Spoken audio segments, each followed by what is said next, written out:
Y'all been reading the book of the Maccabees and the Apocrypha lately. And honestly, I'm just astonished how these books are not included in the versions of the Bible that we read today. Now, if you want to know why the Maccabees or the Apocrypha period is not included in our Bibles here in America, is because we follow Protestant Christianity, right? Long story short, what happened during the Reformation, Martin Luther and his constituents, his followers, they basically believed that the Apocrypha was not divinely inspired, right? The Apocrypha, they believed that it was not led by the Spirit of God. But what you have to understand concerning this history is that prior to the Protestant Reformation, the Apocrypha was a part of the Bible, all right? The Protestant Reformation took place in the 16th, 17th centuries, right? So prior to that history, the Apocrypha was included in the Bible, right? Today, the Apocrypha is included in the Bible of the Roman Catholic Church, right? And it's not included in our Bible because Americans and other countries, they follow Protestant Christianity, all right? So if you follow any form of Protestant Christianity, then the book of the Maccabees or the Apocrypha in general will not be included in your Bibles, all right? So that's why it's not included in our Bibles, because Martin Luther and his followers, they did not believe that the Apocrypha was divinely inspired, so they removed it from their versions of the Bible. Okay, now what you have to decide is, because they're not the authority, all right? Martin Luther and Protestant Christianity, that's not the authority of the Bible, right? So you have to decide whether this book, the Apocrypha, you have to decide for yourself whether it is divinely inspired, because the only reason you do not read it today is because of Martin Luther. And maybe some other small influences, like some Jews, they didn't include it in their Bibles either. But long story short, man, I've been reading the Maccabees, and these books are just packed with information, all right, that I cannot believe that is not in the Bible. And after reading the Maccabees, I understand why they took it out, all right, because it sheds a lot of light on the history of the Hebrews. If you ask me, the Maccabees is one of the missing links in the chain of history, right? The book and the history of the Maccabees is one of the things that I believe that people have to understand what's going on today, all right, with religious history, just with history in general. And so for those who don't know, basically the book of the Maccabees, during that history, this was a period where the Hebrews, the Yahudim, or you can say the Jews, they were experiencing a period of persecution from the Seleucid Empire, an offshoot of the Greek Empire. All right, so that's all the book of the Maccabees is. It's a book that illustrates the history of persecution that the Hebrews endured from the Greeks. All right, specifically the Seleucid Empire. All right, and what I have learned most from the book of the Maccabees is how much sports is pagan. All right, sports as we know it today, whenever you think about sports, you may not realize how pagan it is, but the idea of sports and playing sports, all these things derived from Greek culture. All right, everything that you know about sports today derived from Greek culture. I made a video about Nike, the goddess, the Greek goddess that they worship in Greek, also known as Victory. All right, Nike was a Greek goddess that they worshipped in Greece, and basically she was like the goddess of victory, right? Athletes worshipped her so that they may be able to win races or whatever. Greek armies, like the military and stuff, they also worshipped her also because she was the goddess of victory, right? So if you were seeking victory, then Nike was the goddess that you prayed to. All right. Everything about sports culture today in America derives from the Greeks. Once you read the book of the Maccabees, you will realize how much our society today is influenced by Greek culture. All right. Sports is paganism. All right. Now, what I'm going to read to y'all is a quick verse out of Maccabees chapter 1 that illustrates the paganism, the pagan influence of sports. All right. Sports is one of the things that the Greeks used against the Hebrews to separate them from God. All right. So I'm going to read two excerpts. I'm going to read one from the Apocrypha concerning sports, right? And then I'm also going to read a quick excerpt from the history of the Jews. All right.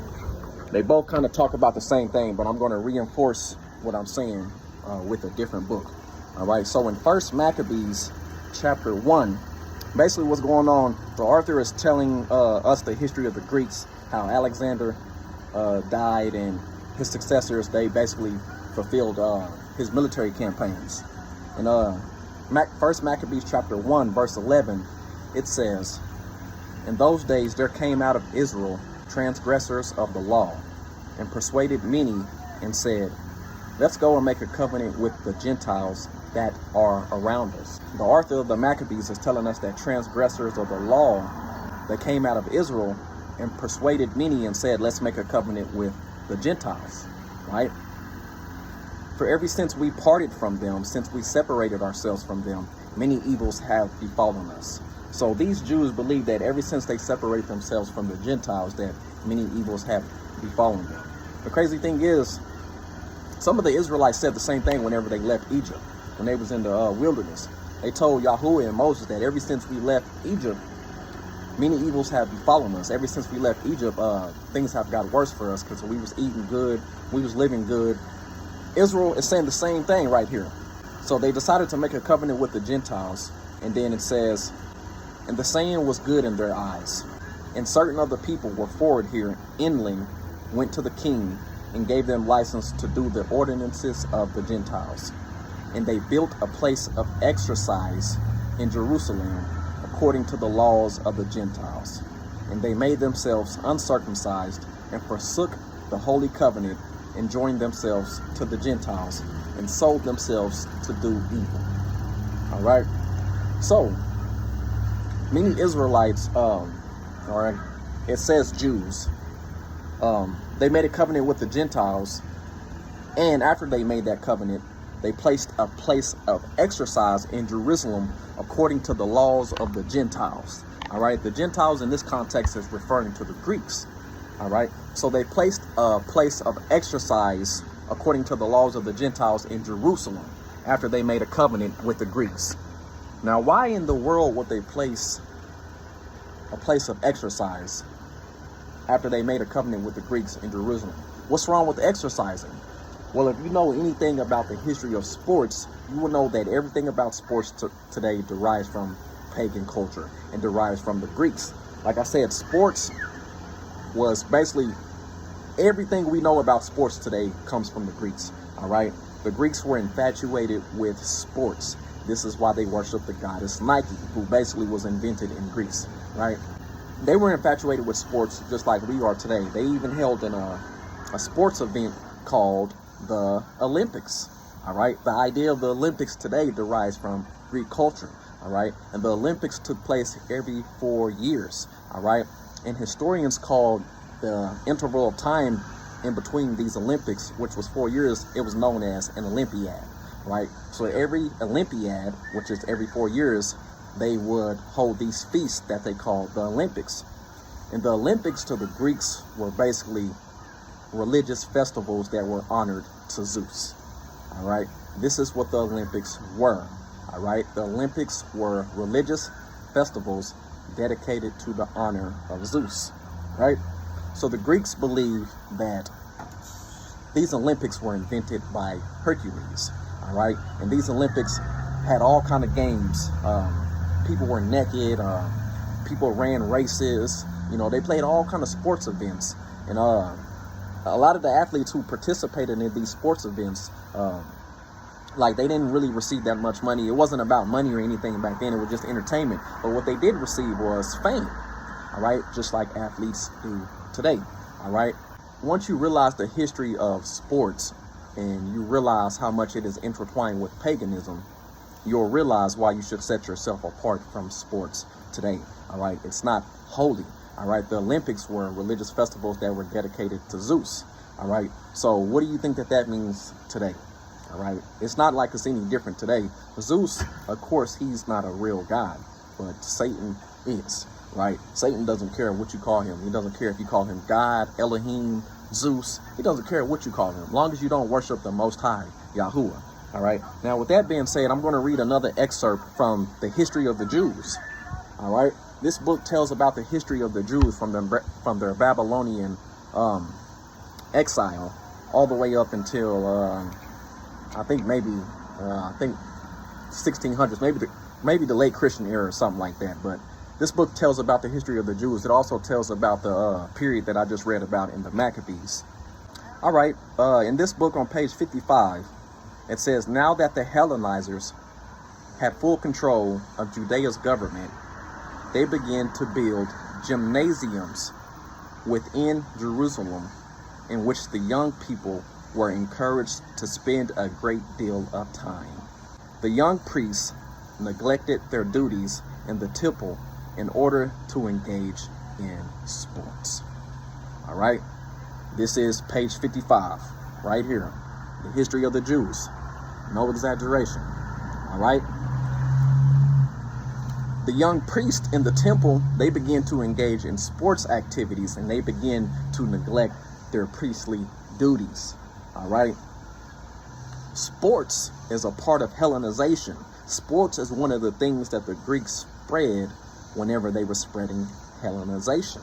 All right. This is why you should separate yourself from sports. All right. If you read the Apocrypha, specifically the Maccabees, you will learn so much about the intertestamental period, which is the period that we don't know about in between the Old Testament and the New Testament. It's like 350 years of history that they just completely just removed out of our Bibles that you must know about.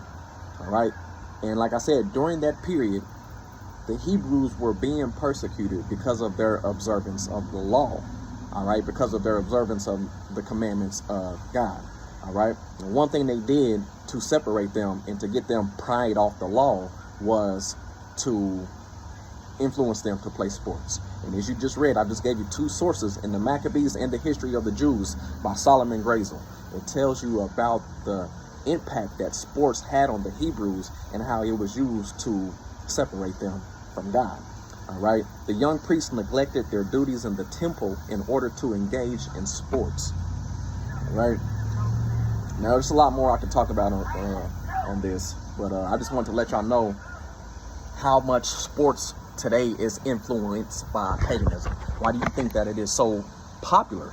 Sports isn't just popular because it's fun to watch. Of course it's fun to watch, but everything is spiritual, man. Nothing in this life is just a gray area. Nothing is just floating. Every single thing in this life is spiritual. Sports has a big impact on our life because it is successful in separating us from the Father. All right. So if they use sports to separate the Hebrews from their God, then why do you think that they're not doing the same thing today? All right. Y'all be blessed out there.